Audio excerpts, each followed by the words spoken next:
Antes de Deus criar o mundo, ele primeiro criou os céus dentro dos céus e criou os querubins, os anjos e arcanjos.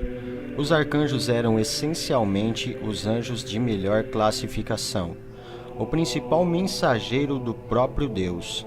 Entre esses arcanjos era o ser conhecido como Lúcifer, o mais alto arcanjo da antiguidade. Ele foi descrito como sendo o mais belo das criaturas que Deus já criou, um ser esplêndido que foi perfeito em todos os sentidos. Ezequiel, capítulo 28, versículo 15, descreveu Lúcifer como aquele que era perfeito em seus caminhos, desde o dia que foi criado. Mas Lúcifer era tão perfeito, tão bonito, tão divino e tão forte quando em comparação com seus pares, que ele cresceu arrogante com suas qualidades superiores às outras criações de Deus. Seu intelecto era superior ao dos outros anjos e, portanto, enganá-los não era além de suas possibilidades. Enquanto alguns permanecerão leais a Deus, muitos dos anjos, que como Lúcifer seriam conhecidos como anjos caídos, começaram a reconhecê-lo como superior, sendo dito em Ezequiel 28, versículo 15. Lúcifer foi perfeito em todos os sentidos e também observa a iniquidade que foi encontrada nele, assim diminuindo sua perfeição. Com 1/3 dos anjos à vista, Lúcifer carrega um ataque a Deus. E uma poderosa guerra aconteceu pelos céus, mas Lúcifer não contava com a forte resistência de outro arcanjo, aquele conhecido como Miguel, o arcanjo guerreiro e mais forte do céu. Incapaz de vencer Miguel, Lúcifer se transforma em um dragão, conforme observado em Apocalipse, capítulo 12, versículos 7 e 8. Houve uma guerra no céu. Miguel e seus anjos lutaram contra o dragão, e o dragão e seus anjos não prevaleceram, nem foi encontrado mais seu lugar no céu. Por que você pode dizer que Lúcifer teve coragem de prevalecer em primeiro lugar? Embora muitos dirão que isso não era coragem, era arrogância cega.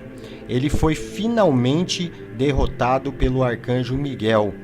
Por isso entendemos que Deus é todo-poderoso e, na verdade, que nem precisou de Deus para que isso ocorresse.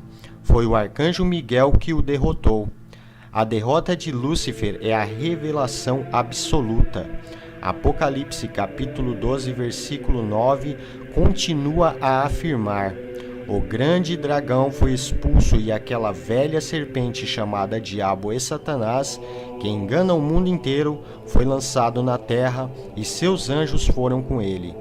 Também é aqui que vemos Lúcifer referido por seu outro homônimo, Satanás, que ele ganha depois de ter sido derrotado. Sua derrota é mais do que apenas uma perda de orgulho, embora Lúcifer perca tudo. Ele não é apenas um evitado por Deus, mas também expulso do céu junto com todos os outros anjos que ficaram do lado dele. É descrito por Lucas, capítulo 10, versículo 18, cita Jesus: eu vi Satanás enquanto um raio caía do céu. O destino final de Lúcifer é detalhado em Apocalipse capítulo 20, versículo 10, onde é compreendido que o diabo enganou e foi lançado no lago de fogo e enxofre, onde estão a besta e o falso profeta, e serão atormentados dia e noite para todo o sempre. Entende-se que Lúcifer iria não tolerar sua sentença silenciosamente de fato, desde o dia em que foi vencido. Lúcifer começou a planejar sua vingança contra Deus, visto que Lúcifer não era, por mais tempo, a criação favorita de Deus. Lúcifer faria sua vingança contra isso. Quando Deus criou Adão e Eva, ele os testou, proibindo-os de comer da árvore do conhecimento do bem e do mal. Vendo uma oportunidade para desprezar Deus, Lúcifer rumou seu caminho para o jardim do Éden. Embora seja ensinada como escritura, não é necessariamente declarado nessas passagens iniciais.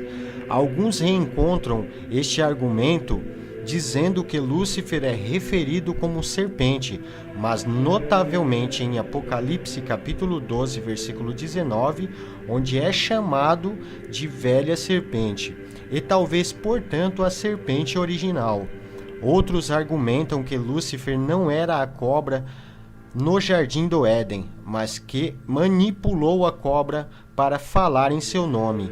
Porém, novamente, não há nenhuma escritura para que realmente apoie isso. Além disso, quando olhamos para a origem do nome Lúcifer, você vai descobrir que Lúcifer é, na verdade, latim para a luz, bringer ou morning star, ou mesmo planeta Vênus. Mas como poderia deixá-lo encontrar o seu caminho para um manuscrito hebraico, quando o manuscrito foi escrito antes mesmo do latim ser uma língua? Vamos pegar o capítulo 14 do livro de Isaías para analisar isso. Vindo a acreditar ou não, é o único ponto na escritura onde o nome Lúcifer é explicitamente mencionado. Isaías capítulo 14, versículo 12 afirma: Como caíste do céu, ó Lúcifer, filho da manhã, como és tu lançado por terra, que enfraqueceu as nações. Porque tu disse em teu coração: vou subir ao céu, vou exaltar o meu trono acima das estrelas de Deus. Me assentarei também no monte da congregação, nas laterais do norte. Subirei acima das alturas das estrelas, serei como o Altíssimo. Ainda assim foi levado ao inferno, para os lados do abismo. Acredito que aqui Isaías está se referindo a Lúcifer, o diabo, mas há outro argumento de que esta passagem é na verdade uma referência a um rei caído da Babilônia, aquele que é mortal, e não aquele que foi criado como um anjo divino perfeito.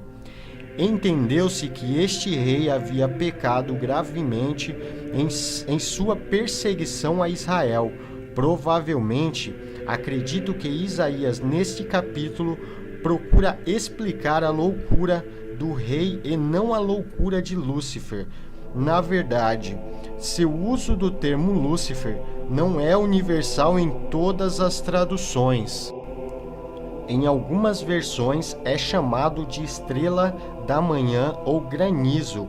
A palavra hebraica que se refere a Vênus implica que o rei da Babilônia, cuja identidade não é confirmada nas escrituras, já foi alguém considerado em alta antes de sua queda, conforme previsto por Isaías. Mas, se for esse o caso, e tudo o que se tornou Lúcifer foi o anjo caído. Bem, isso não é exatamente conhecido, mas podemos especular que os primeiros cristãos, tribos que estavam escrevendo em latim, simplesmente decidiram por si mesmos que esta seria uma grande oportunidade para encaixar em uma história sobre um anjo caído, passando este argumento, moldado para saber em sua própria narrativa sobre personagem Lúcifer na época.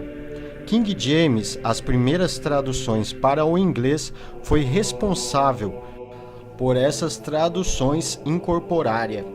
Está no relato bíblico para alguns crentes, ou mesmo pode ser dito em Ezequiel capítulo 20, versículo 15.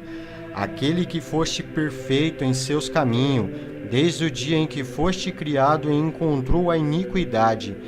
Embora haja muitos que acreditam que Ezequiel abordando Lúcifer em outros relatos, indicam que Ezequiel está se referindo a um rei mortal não identificado.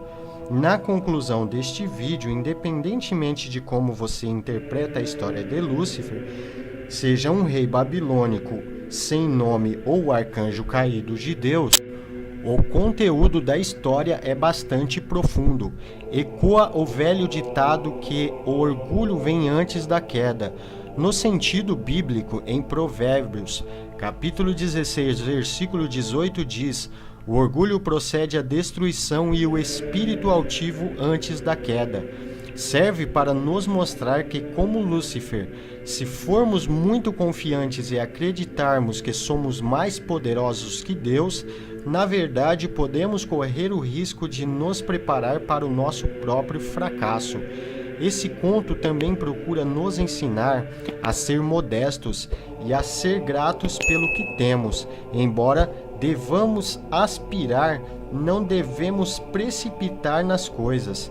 Também ecoa a ideia de que devemos respeitar nossos mais velhos, nossos pais e aqueles que pavimentaram o caminho antes de nós. Em alguns casos, eles sabem melhor do que nós e têm sabedoria que podemos não ser capazes de conceber. Na época em que Lúcifer, por exemplo, acreditava que era mais forte do que Deus, foi banido. Mostra-nos que as consequências de tal desrespeito àqueles que vieram antes de nós pode e deve ser grave. Deixe-me saber seus pensamentos sobre Lúcifer abaixo e que contos e ideias você acredita quando fala desse complicado assunto. Amém.